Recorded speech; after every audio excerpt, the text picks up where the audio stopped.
O ministro André Mendonça, do Supremo Tribunal Federal, cancelou a sua participação no 2º Congresso Ibero-Brasileiro de Governança Global. O evento acontece entre 23 e 25 de fevereiro em Salamanca, na Espanha.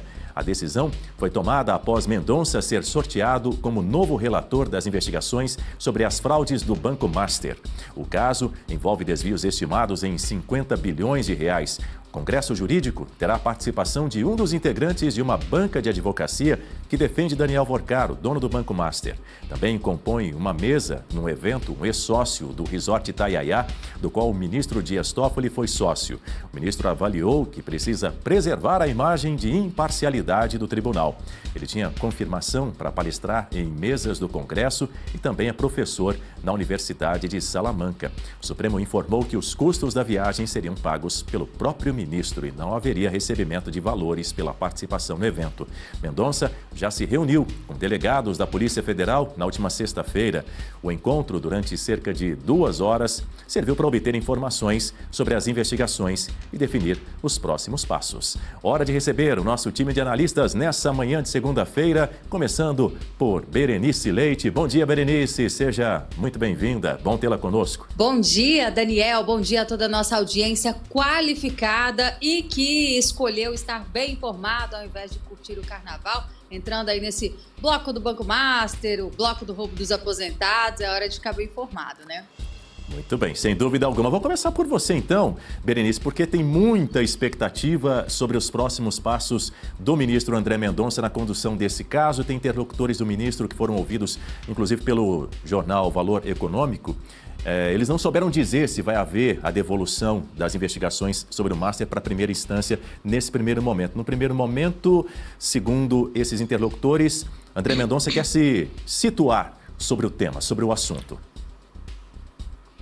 Exatamente. Na sexta-feira ainda, o ministro André Mendonça, que foi sorteado e é o novo relator do processo que investiga as fraudes do Banco Master, já teve uma primeira reunião com a equipe da Polícia Federal que investiga esse caso. Importante dizer que o papel do relator é autorizar as demandas da PF, né, operações, e o que o ministro Dias Toffoli vinha fazendo era, de fato, tomar a investigação para si.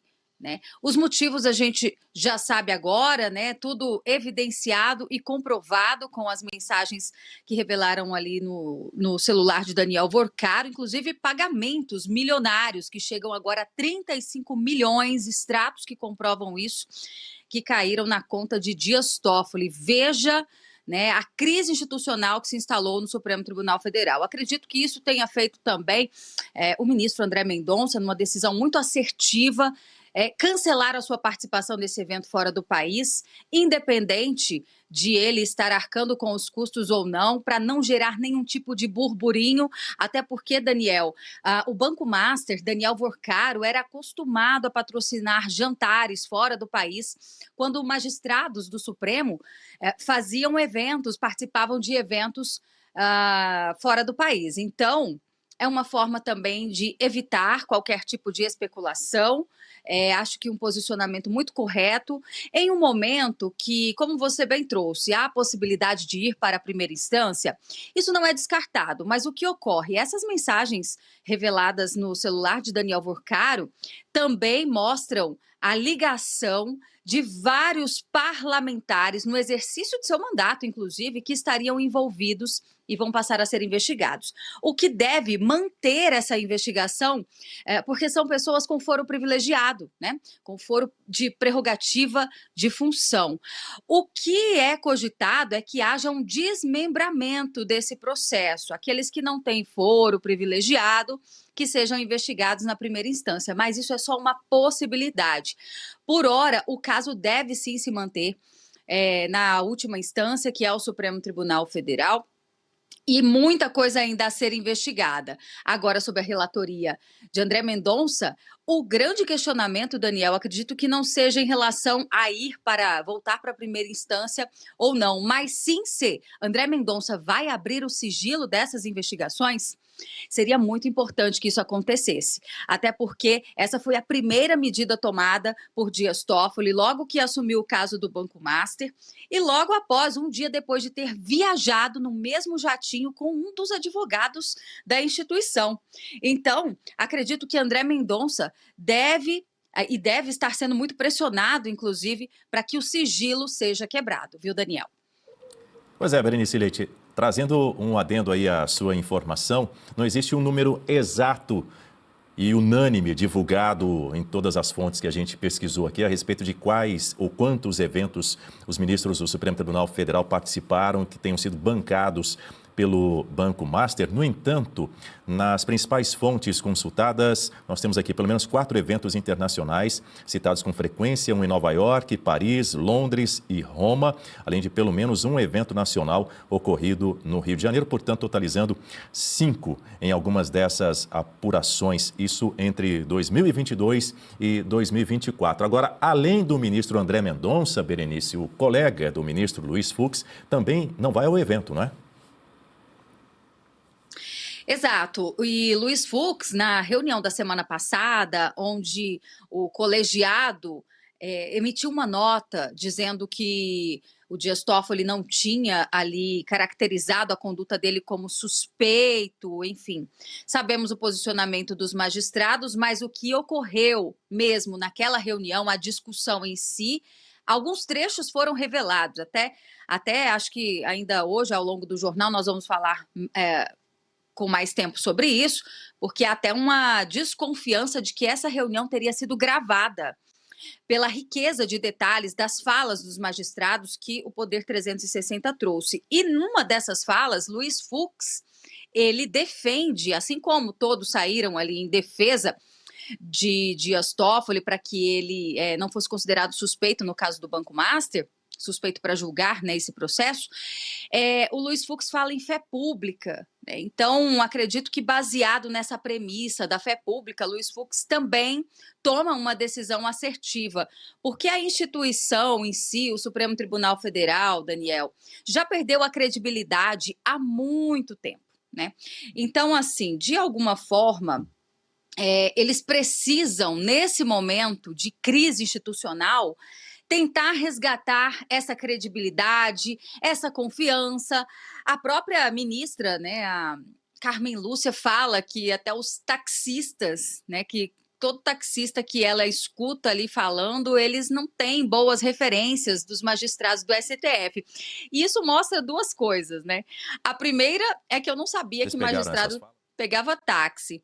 No entanto, a segunda revelação é que os magistrados no Supremo, nesse momento, parecem estar preocupados com essa imagem. Uma imagem que foi manchada há muitos anos atrás, em especial pela conduta do ministro Alexandre de Moraes em processos e inquéritos persecutórios, inquéritos intermináveis, e que hoje, né, hoje também pode estar na mira da Polícia Federal. Veja a que ponto chegamos. A PF está construindo um relatório, assim como fez com Dias Toffoli em relação ao Banco Master, um relatório está sendo construído, tendo ali no alvo o ministro Alexandre de Moraes. E certamente o motivo é o contrato de 129 milhões de reais, que esses aportes, né, esses valores milionários eram destinados ao escritório da esposa dele, da Viviane Barsi, e que certamente pode trazer aí algum efeito negativo para o ministro, Daniel.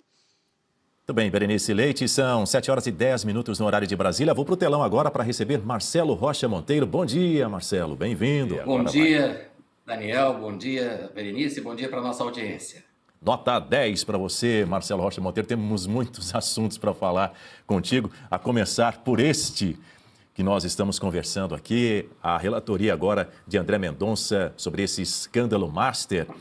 Bom, o fato é que os ministros do Supremo ficaram indignados com o vazamento da reunião que houve em que houve essa decisão pela saída de Dias Toffoli da relatoria das investigações do Banco Master. A Berenice Leite já adiantou um pouquinho disso. Um dos magistrados, inclusive, classificou o vazamento como coisa de moleque. Falou dessa maneira.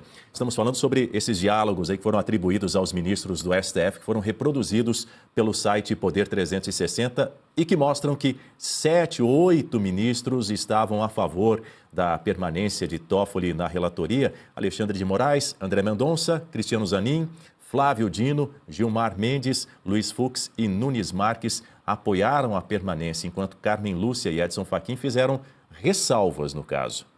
Toffoli negou ter gravado a reunião. Ele disse que nunca gravou conversas na vida e que a suspeita é absolutamente inverídica. Esse vazamento, claro, obviamente aumentou aí a desunião, o clima de desconfiança dentro do próprio tribunal. Aliás, alguns desses ministros, Marcelo Rocha Monteiro, questionaram o conteúdo dos diálogos publicados.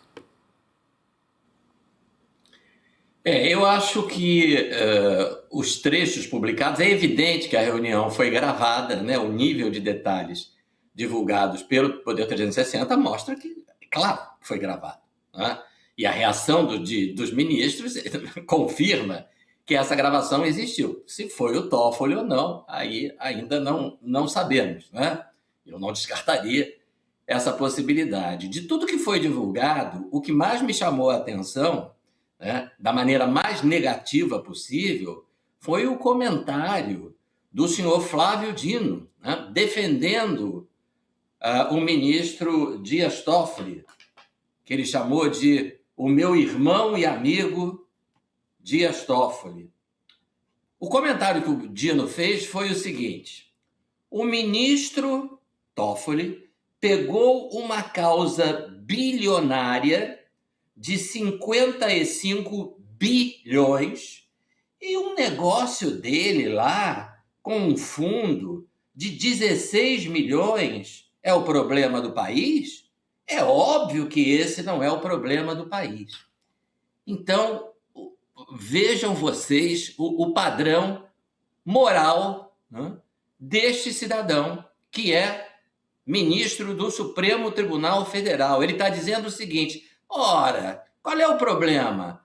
É uma causa que vale 55 bilhões. O meu amigo e irmão Toffoli pegou 16 milhões lá do fundo. Pegou 16 milhões lá do fundo, quer dizer, recebeu 16 milhões do Vorcaro, do Daniel Vorcaro, que está sendo investigado numa investigação comandada pelo próprio Toffoli. Então, qual é o problema? São só 16 milhões numa causa de 55 bilhões. A gente já descobriu ontem que foram 35 milhões, na verdade, né? Daqui a pouco vamos descobrir mais um pouco. Mas vejam, o que é isso, né? O sujeito está dizendo que é bobagem, só porque ele está investigando um cidadão que deu um rombo de 55 bilhões e ele, Toffoli, aceitou desse cidadão que ele está investigando 16 milhõezinhos de reais. Isso não é o problema do país, né? Quer dizer, essa é a fala de um ministro do Supremo, né? Uma fala que ele não teria, talvez, coragem de fazer publicamente, mas fez numa reunião secreta sem saber que estava sendo gravado. Só faltou dizer, né? O valor de 55 bi, 16 milhões não dá nem 10%, né? Afinal, no Brasil, a tradição de propina é de 10%. Então, isso não é o problema do país, né? Eu acho que ele não deixa de estar certo. Isso não é o problema do país. O problema do país é ter uma figura como esse senhor Flávio Dino, uma figura como esse senhor Toffoli, como o senhor Alexandre de Moraes, é ter esse tipo de gente como juízes da mais alta Corte de Justiça do Brasil. Esse, sem dúvida, é um grande problema para o país. Guta Pini, bom dia, seja bem-vinda. Sua análise. Bom dia, Dani. Bom dia, professor Marcelo, Berenice, toda a nossa audiência. Olha, Dani, eu também acredito que essa reunião foi gravada por conta do nível de detalhes e eu torço pela briga. Nós vamos mais adiante falar também da desconfiança do Toffoli com o Lula por conta desse relatório da Polícia Federal e esse desgaste também dentro da corte. Vejam só, eles se reuniram para tratar deste assunto gravíssimo na República, desse comprometimento de um ministro do Supremo. E o que a população brasileira esperava? Uma posição firme do presidente da Suprema Corte. E o que nós testemunhamos no final dessa reunião? Uma notinha sem vergonha e corporativista assinada por todos os ministros. E eu fico imaginando a cara desses ministros logo depois, quando essas revelações foram trazidas pelo Poder 360, atribuídas, aí muitos atribuem ao próprio Dias Toffoli, que ele teria gravado. Então você imagina, a corte se reúne, eles alinham um posicionamento para sair em defesa do Dias Toffoli e, na sequência, são divulgados diálogos muito literais daquilo que pode sim ter sido falado durante essa reunião. Imagina a cara desses ministros, que estavam todos ali combinandinhos para blindar o ministro Dias Toffoli. Agora todos estão na berlinda. A riqueza de detalhes é muito grande desses diálogos, por isso que é muito difícil a gente não acreditar que foi gravado. Agora, só mais um detalhe desse diálogo atribuído ao Flávio Dino: ele chamou o relatório, ele teria chamado o relatório da Polícia Federal de lixo jurídico. E ele disse ainda que o ministro do Supremo Tribunal Federal só poderia ser declarado suspeito em situações gravíssimas, como, por exemplo, pedofilia, estupro, e se fosse provado. Agora, isso mostra o quanto eles se acham acima da lei, acima de tudo, porque as causas de suspeição e impedimento de um juiz estão na lei, está no Código de Processo Civil, está no Código de Processo Penal. Não é algo que o ministro Flávio Dino pode determinar quando e como um juiz é suspeito ou não. Isso já está na lei. Mas para o ministro Flávio Dino, eles estão acima da lei e da Constituição, e só em casos extremos isso pode ser declarado. Até lá, ele se diz que ele é STF Futebol Clube. Então, Dani, vamos continuar acompanhando, mas o fato é que existe um forte desgaste na corte. A gente vai reproduzir agora algumas falas que teriam sido ditas pelos ministros durante essa reunião na última semana. Segundo essa reportagem do Poder 360, há inclusive a informação de que a reunião secreta teria sido gravada clandestinamente pelo ministro Dias Toffoli. Gilmar Mendes disse o seguinte, abre aspas: "Eu acho que o que está por trás disso é que o ministro Toffoli tomou algumas decisões ao longo do seu tempo nesse caso, Master, aqui no STF, que contrariaram a Polícia Federal, e a Polícia Federal quis revidar." Luiz Fux disse por sua vez o seguinte: "O ministro Toffoli, para mim, tem fé pública. Meu voto é a favor dele. Acabou, eu não sei o que vocês estão discutindo." Moraes não teve falas literais publicadas, mas criticou duramente a Polícia Federal, que entregou o relatório a Edson Fachin. Diz que foi uma investigação ilegal a realização sobre Toffoli. Nunes Marques afirmou: "Para mim, isso é um nada jurídico, isso é um absurdo. O juiz lá da comarca do interior passará a ser comandado pelo delegado local se aceitarmos esse tipo de situação. Acabou o poder judiciário no Brasil. O senhor Fachin não pode colocar em votação a arguição." Já Cristiano Zanin afirmou: "Sou há 1 ano e meio relator de um caso que envolve 3 ministros do STJ e a Polícia Federal até hoje mandou para mim muito menos informação do que essas 200 páginas com fotos de satélite, cruzamento de celulares. Isso aqui tudo é nulo." Já Flávio Dino afirmou: "Essas 200 páginas de relatório da PF, para mim, são um lixo jurídico. Não adianta discutir esse lixo jurídico. A crise hoje é política." Presidente Fachin: "Em 2035, se Deus me der saúde, eu quero estar nesta cadeira. E esta cadeira tem bônus e ônus. Eu acho que não adianta pensar nesta cadeira só nos bônus. Eu acho, senhor presidente, que o senhor deveria ter resolvido isso dentro da institucionalidade da presidência." Já a Carmen Lúcia afirmou: "Todo taxista que eu pego fala mal do Supremo. A população está contra o Supremo." Diz que tinha confiança em Toffoli, mas era necessário pensar na institucionalidade. E aí, Marcelo Rocha Monteiro, que disse também André Mendonça: "Pode acontecer com qualquer um de nós a investida da Polícia Federal. Quero saber se vão dar esse tratamento para mim." E encerro aqui. Já Toffoli disse: "Eu sei que a imprensa vai divulgar que eu fui retirado do processo. Eu preferia que fosse diferente, mas se for a decisão hoje para parar hoje, é melhor e eu aceito." Diga, Marcelo. Pois é, comentando essa última fala aí do Toffoli, né? Ele não foi retirado do processo, esse é que é o problema, né? Ele foi retirado da relatoria. Vejam que situação absurda. A suspeição dele é evidente. Né? A cada dia a gente descobre mais milhões que ele recebeu do Vorcaro. Né? O Dino falou que eram só 16 milhões. Não tem problema. Né? Depois o próprio Toffoli admitiu que recebeu 20 milhões, né, através do resort Itaiaia, via fundo de investimentos ligado ao Vorcaro. Ontem, o Estadão descobriu que foram 35 milhões. Né? Hoje é segunda-feira ainda, né? De repente, depois da quarta-feira de cinzas, a gente descobre que foram 50 milhões. Então, a suspeição dele é cada dia mais evidente, o conflito de interesses. Não é?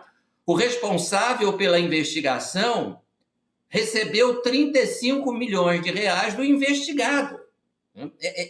Ninguém precisa nem estudar direito para saber que há uma situação de conflito de interesses aí. Mas só que ele não foi retirado do processo, o Toffoli. Ele foi retirado da relatoria.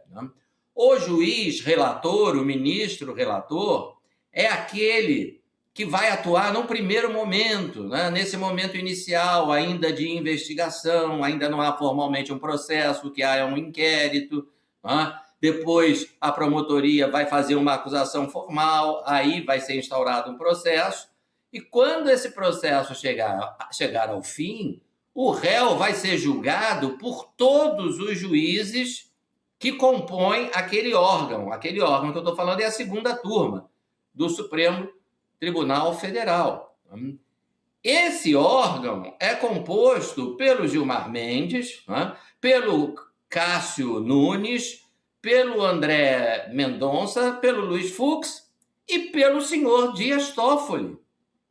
Ele vai julgar o Daniel Vorcaro num determinado momento final desse caso. Né? E isso é um absurdo. Ele vai julgar um réu que deu dinheiro para ele, né? Que deu milhões e milhões. Não interessa esse raciocínio imoral, né, do senhor Flávio Dino, de que mas a causa é de 55 bilhões, né? O que são alguns milhões? Pelo amor de Deus! Né? E essa situação absurda se mantém. Enquanto ele não for declarado suspeito com todas as letras, ele vai continuar no caso. Ele não vai ficar na relatoria, a relatoria passou para o André Mendonça, mas ele vai continuar no caso. Né? Até porque as minhas expectativas de que esse caso seja remetido para a primeira instância são muito baixas. Né? Porque nós temos aí envolvimento de pessoas com foro especial, com foro privilegiado. Então, é uma situação absolutamente imoral. Né? Um juiz que recebeu 35 milhões de reais do réu vai julgar o réu. Né?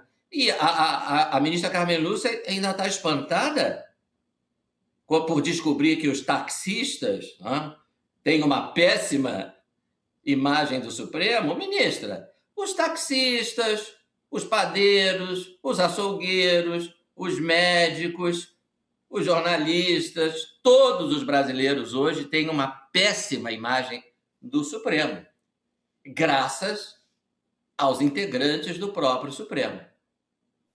Pois é, Berenice Leite, Marcelo Rocha Monteiro já mencionou aí o que disse a ministra Carmen Lúcia sobre esse receio, essa afirmação dela de que nenhum taxista gosta das decisões do Supremo Tribunal Federal, reduzindo um pouco ao que a grande massa, né, a população brasileira tem dito, tem expressado, não só por meio das redes sociais, que muitas das vezes a Suprema Corte, o Judiciário, tenta de alguma forma calar, mas até mesmo em algumas pesquisas de opinião também, isso é mais perceptível ainda, mas o ministro Gilmar Mendes também tentou reduzir toda essa história a uma suposta tentativa de vingança por parte da Polícia Federal. Lembrando que o ministro Dias Toffoli havia passado por cima de tantas decisões, de atribuições, eu diria, na verdade, da Polícia Federal, enfim, sobretudo nesse caso, o Master tomou algumas decisões que diretamente limitaram as ações da Polícia Federal. Mas, no entendimento do ministro, tudo não passou de uma vingança. Pois é, de fato, o posicionamento da Polícia Federal, né, a presença de Andrei Rodrigues enquanto diretor-geral da PF, ter ido presencialmente lá no Supremo entregar esse relatório que não pedia, mas dava muitas evidências de que a melhor condução do processo seria com a saída de Dias Toffoli da relatoria. E esse relatório da PF foi entregue em mãos, né? Andrei Rodrigues entregou nas mãos do presidente da corte, Edson Fachin. Isso chama assim, bastante atenção, Daniel, porque nós estamos falando de Andrei Rodrigues, indicado pelo presidente Lula, que age de forma totalmente parcial em processos que o governo federal, o governo Lula, tem interesse. Nós já mostramos, inclusive, aqui no Jornal da Oeste, isso precisa ser investigado a fundo, a questão dessas reuniões que ocorreram no Palácio do Planalto com o dono do Banco Master, o presidente Lula, e nessa reunião não estava também só o Gabriel Galípolo, presidente do Banco Central, como o diretor-geral da Polícia Federal, Andrei Rodrigues. Todos esses que eu acabei de citar participaram de pelo menos 2 reuniões no Palácio do Planalto e essas reuniões não constavam na agenda oficial do Palácio do Planalto. Isso tem que ser investigado.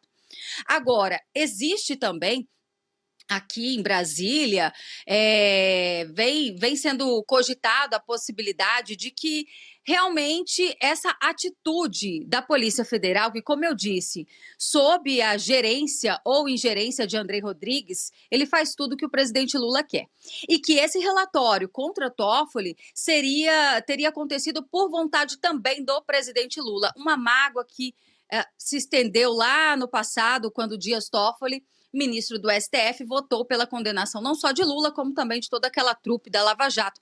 Só que depois disso, a gente tem que lembrar que o Toffoli anulou a delação da Odebrecht, né, e praticamente todos que foram condenados tiveram essa decisão revertida por causa da anulação lá do CEP, a questão que o Dias Toffoli acabou com tudo que a Lava Jato tinha feito. No entanto, o Gilmar Mendes, ele realmente, concordo contigo, Daniel, ele reduz essa decisão ao falar que se trata só de vingança. As irregularidades aconteceram, Dias Toffoli não poderia, enquanto relator do caso, ter ali acautelado as provas que vieram depois da segunda operação da PF. Né? Ele, depois disso também, né, ele não só impediu que os policiais federais analisassem em tempo hábil tudo que foi apreendido na segunda operação Compliance Zero, como também, depois disso, ele quis escolher, nomear 4 peritos, e somente esses 4 peritos da PF que teriam o acesso a essas informações. Então, ele estava atrapalhando, sim, as investigações. E hoje é mais do que evidente, né, os motivos pelos quais ele fez isso. Gilmar Mendes age não só de forma corporativa, como também de forma política, isso não é segredo nenhum.